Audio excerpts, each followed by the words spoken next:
I want you to know I've been meaning to talk to you about this, and it's just the timing has always been wrong, and it's always, we've just been going so crazily, and I think that that's never going to change.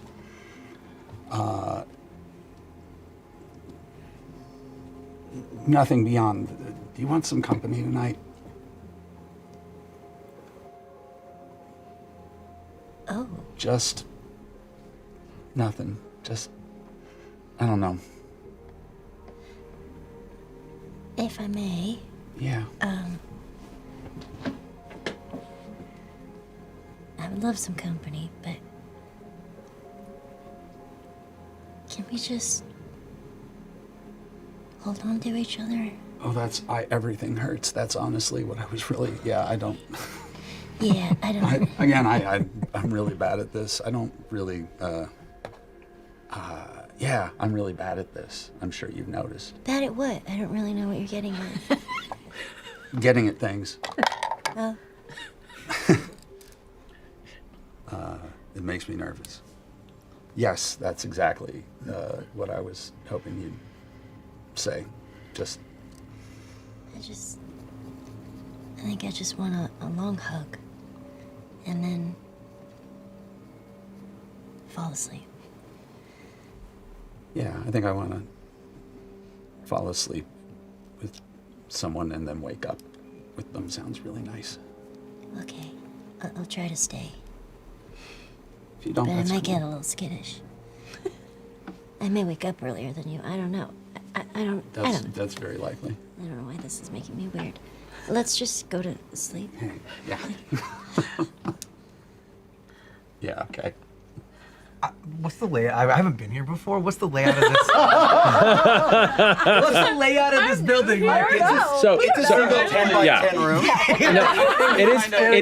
It is a large tent with a number of cots and beds throughout, but Ashton stepped outside of it, outside the door, and she went ahead and joined them out there. So they've been having this conversation outside of the interior.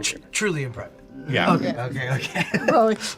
For those who have a passive perception under 30, yes, private. Okay. Oh, so you heard it all. Orange is like, nothing. What is it? What is it? When no game meets no game, passing through the rye.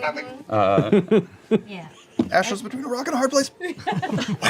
So it's like a cuddle circle. Everybody can see everybody else, but we're just in a big tent, like a yurt.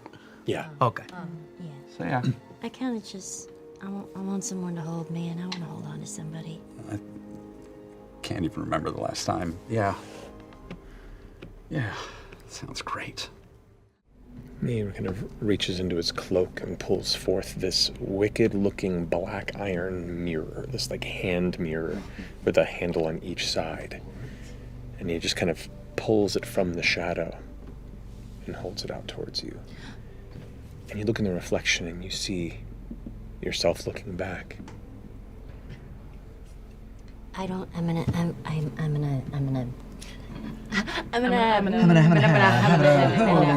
and then I'm gonna look away, and then I'm gonna look away. Does she see dark Fearne that she saw a long time ago? When he pulls out the mirror, I'm going to cast Scorching Rays. Scorching Rays at the mirror? Because I'm going to try to, at the mirror. I don't want to look at it. Okay. Let's go ahead and roll 3 times. oh my god. Also, I got a 28 on the perception check. Yeah, you're kind of under the ground beyond some of the rock, and you see him just kind of pull forth something, and then she begins to lob 3 flame columns at him. But did Just to skill it. All this time is what that perception was. I'd say you picked up both of their 24. conversation, yeah. 24, 29, and 26. Okay, go ahead and roll damage. Magic mirror. Yeah, this could be like somebody in 8 there. for the first hit. Okay. 6 for the second. Okay. And 8 for the third. Okay. The flames hit and impact in the front of the mirror as they kind of filter out. The final one kind of burning away to no impact on the mirror's surface. But as you kind of looking towards it, you see yourself kind of arms out of the opposite side as it smiles. And once glanced in a reflection not too long ago, you see a shadowed Fearne begin to climb her way out of the glass before stepping onto the ground. How do you do this? How do you do this? As she pulls, as she emerges, her leg is the last piece that seems to be almost connected to the glass. As she tugs herself free with that final kick, the mirror shatters behind her leg as the iron drops on the ground. As Sethuda just laughs and vanishes from sight. What? You see the dark Fearne kind of standing there. She stands up. She's like out. She's out. She's out in the wild. Yeah. Well. Oh my god. We should have talked a long time ago. Yeah. My gods, you're beautiful. Speak for yourself. What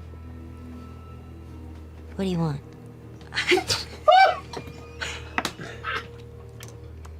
What anyone wants from my realm. Oh no. To take your place. 6 points of. Say one more time. I'm sorry. 6 points of cold damage. And 6 points. 2 points of psychic. Oh, 2 points. Plus an additional 19 points of sneak attack damage. You okay? And I need you to make a Constitution saving throw. Is that 27 points of damage? And a concentration check. Yes. And did you call this the voice thief? Correct. Do not fail this. I think because I have an exhaustion, I get I get a disadvantage. Okay. You do. Yeah. But just, Natural one. Okay. So Okay. but the first strike misses. The second one, when it strikes you, she doesn't go for your chest.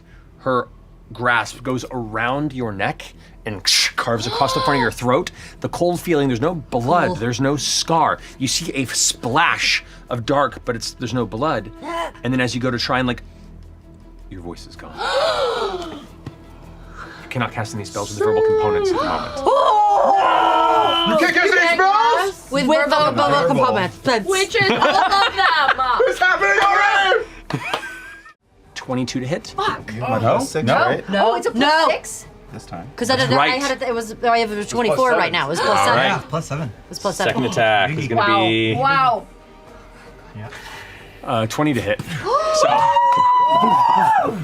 they both managed to just go wide. This one over here has two very dark axes. With a motherfucking halfling shield! That's going to be a 26 to hit.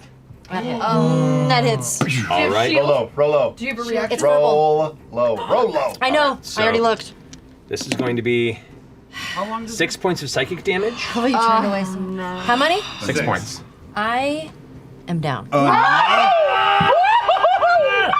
Okay. Fearne falls to the ground unconscious. As part of the void dart, if she hits, she can teleport to an unoccupied space within 5 feet of the target. What? No! And with the second attack, is going to go ahead and strike you. Shadow Claw. That's 2 death saves. What is happening? That's 2. That's an auto hit. Or sorry, advantage in the hit. That's going to be a 25 to hit. Right? That was how much was Yes. that? 24. 24. It hits. Auto crits. That's 2 death saves. Are you about to die? What Is is she about to die? Maybe. What is happening to our campaign? Maybe. It's okay. It's okay. Here for it. It's okay. Oh my god. That finishes, Hey, everybody. that finishes their turn. Orem, you're up. I think I have a healing potion still, because I had 2 or 3 at one point, and I used 1 in the last battle. I think they got. I think I gave you 1 after you were up. I made bad choices. I have more. because I know we moved things around. I have way more than I was supposed to have. I think I still have So- 1. I'm not going to push it. I'm going to say I have 1. Because I did not have 4.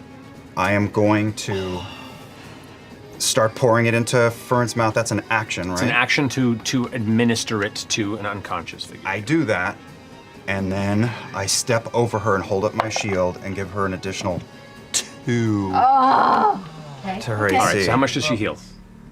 Oh, right. No, just 2. 5. It's just 2? No. No. 9, 13 plus 4, right? Yeah. So 17. So you heal 17. You're now back to consciousness. Okay. Take this away. How do I even bring it back? Oh, here we go. 17. I feel 17? At 16 there. Yeah. And now your AC bonus is just +2. That's it. I use my action to do the potion, and I'm standing over her to hold with the shield out. That's a wowie wow. Sorry, I fucked this up. No, I know, Ashley, I I'm was trying to You're help. fine, you're and fine, I'm you're fucking- trying So to 17 hit points. You're up, Fearne. Yeah, that's a natural 19 plus stuffs. That hits. Oh, she's right next to us. Okay. Roll big. Okay. That will ferns. be. Oops, all ferns. Why am I? Where are you? Sorry.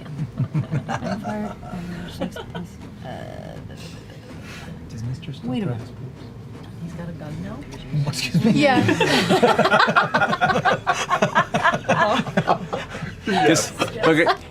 Guess what he uses for ammunition in the gun? Oh, what'd you say? Guess what he uses for ammunition in his gun? Oops. Yay!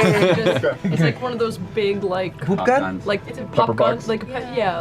Small potato gun. Like a potato gun. By the shoes poop now. Small potato. All right. How much damage do you deal? Highbrow. The additional fire damage from your He- ability too. High fantasy. Well, plus also, which I've been forgetting to do, I roll a d8 because the enhanced bond. Correct. So, great. Yeah, I forgot about that. That shit gun's gonna work so much better now. Yeah, now I'm gonna win. Okay, so let's see. Come on, mister. Where the fuck? It's a plus. It's Yeah. Heal, yeah. You can love it. I'm so sorry, you guys. Okay, so that is It's hard to read. I know. 9 points of damage. 9 points of fire damage. Come on. How much? Sorry. 9. 9 points of fire. It's oh god. Okay. It's so hard to read when you're freaking out. It's She's so still up? because you can't really find is. anything. Gets shot with the flaming excrement from Mister's pistol. The Shadow Fern takes the hit. Is just kind of standing there and still remains standing. That finish your turn? Yes, it does. At the Yes, end of it does. At the end of your turn, the Shadow Fern kind of still looking forward, still kind of the flames from the impact of Mr. Strike still stands there before it flickers, and then just vanishes. You stinkers. They disappear at the end of the turn. But here, in the midst of this heavy breathing, adrenaline pumping quiet, Fuck, did you survive? I just roll on my back. Not done. Fuck! I start straining my ears for that. Oh no! Wait, what? Daddy. Daddy's still here.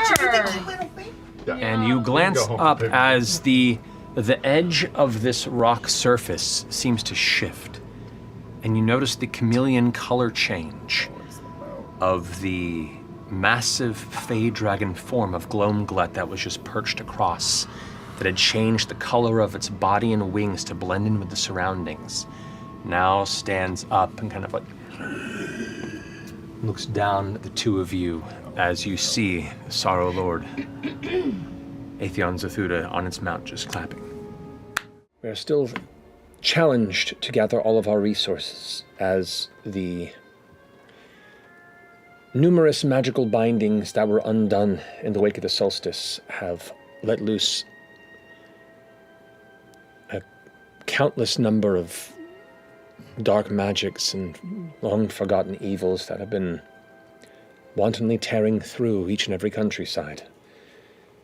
Inevitably, another part of Ludinus's plan to distract and divide us. So, knowing this, I'm to go ahead and continue, as I have been. You can see as she rubs her eyes a bit, to see who I can pull together, see who I can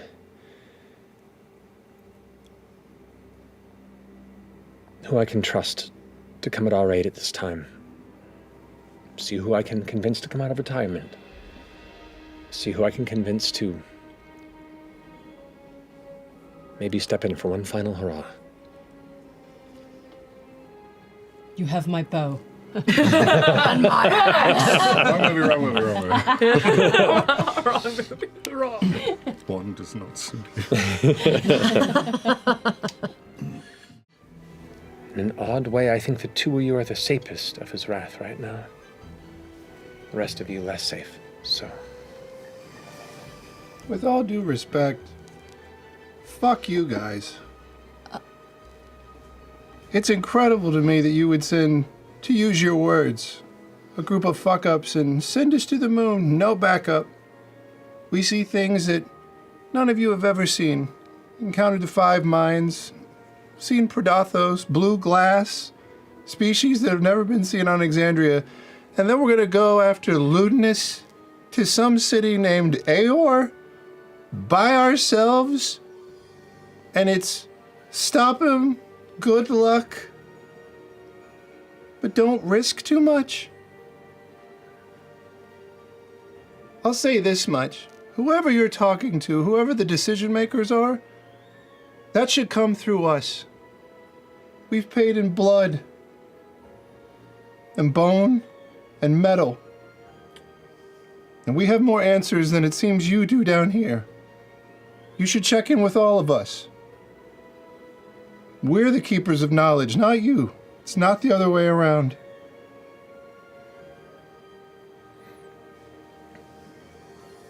There's a pause at the table before Topher kind of leans forward. The scaled muscles flexing beneath the armor. We appreciate what you have done, but so many others are out there fighting their own fights. You haven't seen with your own eyes the terrifying release of Kaforda, as it has devoured half of the Turst fields and the people within. You haven't seen the various towers that have fallen in the wake of these magical shackles released, ancient shadows, devouring children and women alike. Everyone is fighting individual fights. We have only asked of you what you seem to be best suited for and tied to. And at no point have we forced you to do that. With that, the currently present Accord members begin to scatter amongst their business. The Myth Taker takes up his book of notes, kind of gives you all a nod. Very well. Good luck. Adieu. And I do not believe we have met. What is your name? Dorian Storm, humble bard. They call me the Myth Taker. The Myth Taker? Myth Taker. Key Mendozi. I couldn't place the accent. I'm sorry. Magic practitioner extraordinaire. Pardon my friends. What's her name, right, Dorian? The Myth Taker, lovely. It's powerful. Yes. Taker of myths from Spain. Just call me Key. First name basis. Well, it's easier when they don't make fun of my first I title. wasn't making fun. All right. Sorry. Damn, Myth Taker. Forgiven. Yeah. I like him. I don't hold grudges, really. Not normally. Normally. Are we being serious again? I like it. Dad, you're so easy to get. You're so good to get. You and me are on the same plane. I like this one. Seth stands there, looks at the rest of you. Bren says his regards. You see the Irma figure kind of looks forward. Kind of frozen in place, and there's this like just tension, this kind of standoff energy that fills the room. Seth then goes, "Please do not panic." Yeah. What are you doing? Yeah. I swipe my hand along the chisel and I reach out and I'm gonna use Blood Curse of Binding on her and try and bind her to the spot. Okay, what's the DC on that? It is Constitution save? 16, a strength saving Strength throw. save. And I'm gonna immediately, if that doesn't work. Yeah, I've got one too. It's a natural 14. She probably got it. Yeah. So as the blood curse has to strike her, she immediately stands to her feet, and the magic just kind of like and flickers off the front of her chest. This young girl is moving with. I'm just gonna instantly say freeze, and I'm gonna cast command. Cast command. What's the save on that? 19 wisdom. 19 wisdom. Yeah, it's a natural 13 and a high save on that. I am rushing. Kind of shoots it off. I'm rushing with rage, just in case I can get something great out of that. Oh my god, that's a D4 that got cocked. Yes, I can. So I've got a luck attached to it. I'm taking the hammer and I'm pushing with the hilt against the wall and then hitting the rod to use the hammer to pin her to her flat to the. So we're going to consider that a grapple. Yep. So I need you to make an athletics check on that. All right. Make acrobatics on her part. Athletics, but I also have. Sorry, I'm just going to my thing. Would that be an attack roll or? It's just roll an athletics check. I know, but okay, it's just a roll. I can't add that D4. That's fine. 12. I have a disadvantage, so I grab that. 12, 23. 23.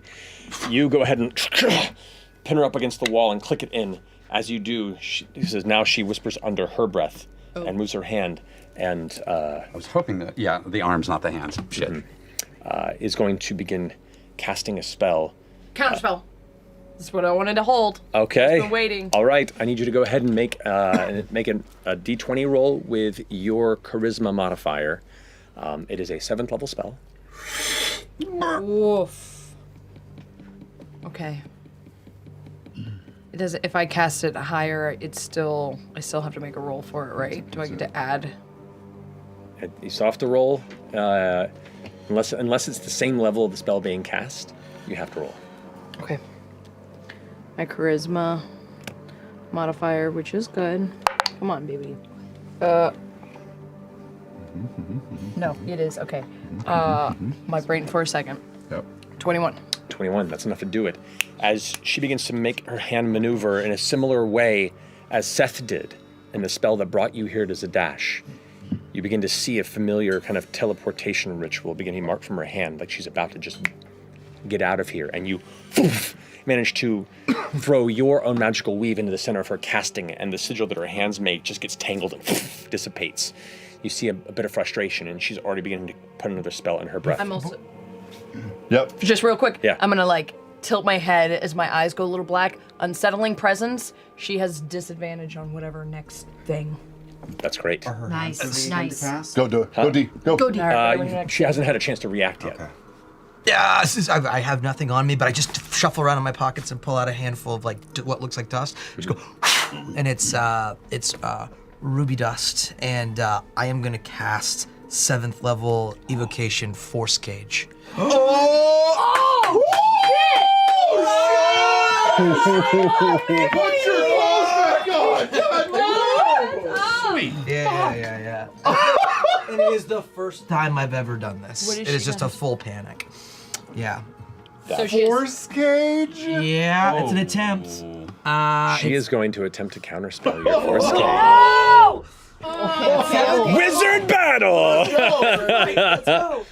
Yeah, she's only uses a 5th level slot, not quite sure what you're doing, just sees the ruby dust come out as you blow it, and she's going to do that. Can I flash out Seedling and use Grasping Vine for a split second, glue her hand to the wall to stop the somatic?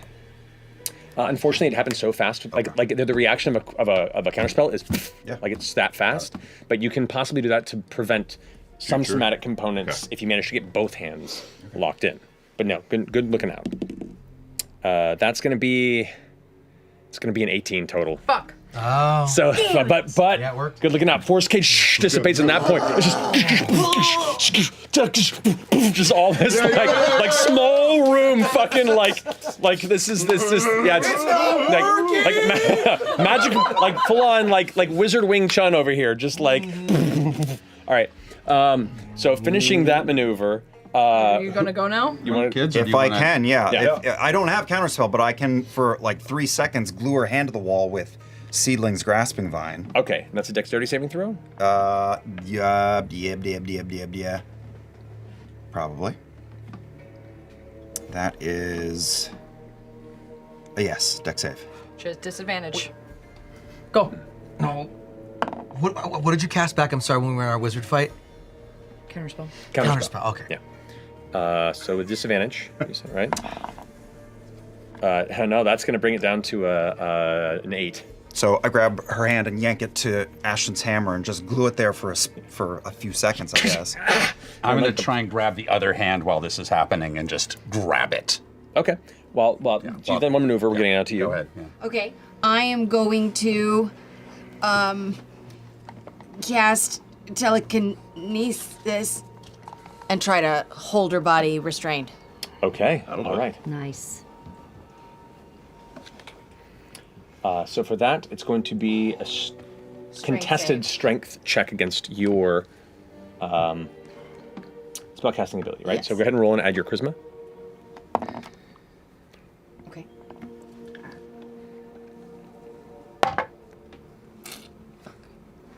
18. 10. Oh, okay, great. So one hand is like wrapped a seedling, the hammer is there, and then you begin to hold her in place. Great. You good with this? You got it? Are you getting her other hand? I mean, her body is frozen, right? Well, She's restrained. restrained doesn't keep you from casting, Oh, God, shit balls. but it keeps her from moving. Okay. And her physical ability checks are made at disadvantage. Okay. She's going to attempt to start casting something else under her hands. At this point, Seth hasn't gone.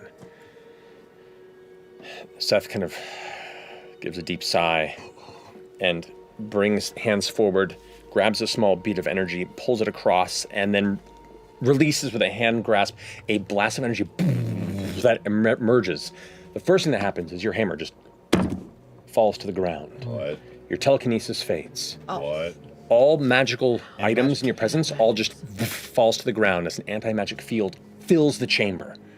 She's still grappled by your, like falls to the ground and finishes an incantation just as the illusion casts off her body. And you see as she puts her hand forward, the 20-something half-elf visage now fades into a human woman in her 40s. Kind of slicked back, dirty blonde hair, a large scar that runs down the side of her face, and heavy burn marks across her neck. She's adorned in ornate, form-fitting clothing under a sleek, dark green cloak. And as she releases her hands, nothing happens. The minute that happens, you kind of rush and grab and hold her in place and muscle her. The minute that happens, you look back to Seth. Who is no longer Seth. Instead, you see a dark elf of shoulder length, somewhat wavy white hair, purple eyes, and stoic expression. You see he wears flowing black robes that fall from under an intricate silver shine mantle. Yes! Yes! And where his feet touch the ground, you see him kind of step up a bit, now able to shed the... Candy car is exploding. To shed the illusion. Bells Hells, I am Essek Thalis, allied to the Exandrian Concourt, an enemy to Ludinus Deleth. And genuine hot boy! This is Astrid Beck, Archmage of Civil Influence of the Dwendalian Empire, successor to Trent Ickathon and member of the Cerberus Assembly.